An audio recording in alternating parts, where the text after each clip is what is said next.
Hey guys, it's Theo here with Tight Nutrition, and today we're going to be going over one of our other fundamental movement patterns, which is going to be the push. It's commonly defined as you pushing an object or weight away from your body, or pushing your body away from that object. Now we'll go over the functions, why it's very important to do it, also how we can do it properly, and some common mistakes and to avoid when performing a pushing movement.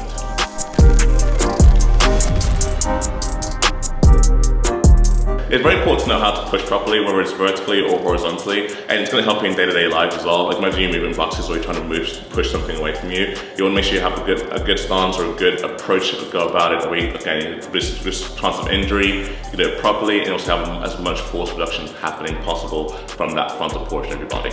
So one thing I like to try to teach my clients, especially when they're brand new to exercise or haven't really done a push-up forever, is just have them do a wall push-up. So one thing to kind of practice that way you can practice lowering down close to an object and then pushing your body away from that object. So just the regular wall. What I'm gonna do is I'm gonna set my hands just outside of my shoulder width apart.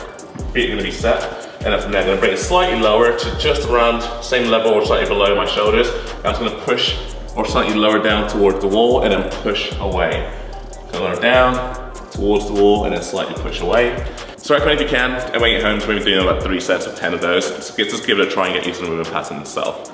Now to progress from that as well, what you can do is come down to your knees and do a push-up this way. It's a great starting point to doing an actual full push-up and getting that strength in your chest. So once we're here, just make sure your fingers are spread, just on the outside of our shoulder apart. And make sure your hips are sunk. I commonly see people push up with their hips back and then they're coming down with this, dropping their shoulders down. I want you to think of a straight line from your shoulders all the way down to your knees in this position. So you're always keeping your hips sunk, and it's gonna have a straight line from the shoulders to the hips all the way down to your knees. From there, I just want you to lower down, having your thumbs on the outside of your chest, and then just push away from there. If you want to practice even stronger and get even better at this, is you come down, you can release your hands, that way you don't cheat, and then come all the way up, and release from there, okay? You should feel it mostly in your chest. And by doing so, you wanna make sure you're keeping your chest also proud as opposed to your shoulders leading the way. If you have your shoulders in front, what will happen is you lower down, now your shoulders and arms are doing most of the work, as opposed to having your chest sunk down and being proud and forward.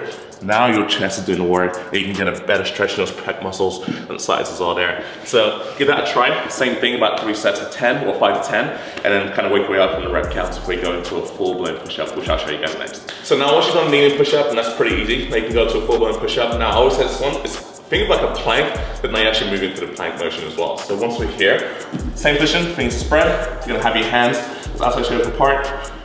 You're gonna come up, knees off the ground, shoulder blades down and back, and it's gonna lower down, and then back up. It's gonna be a short range of motion. It doesn't have to be completely just extend the shoulders out. That will get shoulders involved. So keep your chest proud and doing most of the work. And keep your chest in front, lower down, push up, lower down, and push up from there too. As you notice, as I'm coming down, I'm also making like a slight J motion. So rather than coming just straight up and down, I'm actually swooping back a little bit, and then coming in, swooping down, and then swooping. So by the time I get to my top position, my hands, palms, elbows, and shoulders are stacked on top of each other. Makes it more stable base for you.